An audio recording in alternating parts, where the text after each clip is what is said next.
Shin kana yin amfani da abin cire dattun kunne ko tsinke wajen susar kunnenka? Yin hakan babban matsala ce ga kunnenka fa.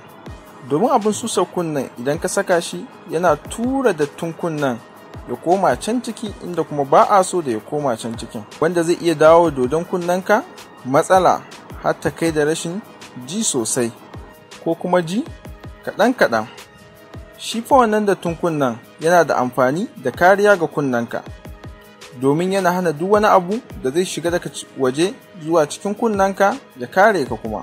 Kamar ƙwari haka in sun zo shiga kunnenka, warinsu da ruwan yana sa su mutu, da kuma kariya ne da sauran cututtuka da ido baya iya ganin su bacteria da fungi. Sannan ruwan dattun kunne yana sa duk kunnenka kai ya zama ya bushe, wannan ruwan yana da amfani. Sannan yana hana ruwa ya shiga daga waje cikin kunnenka.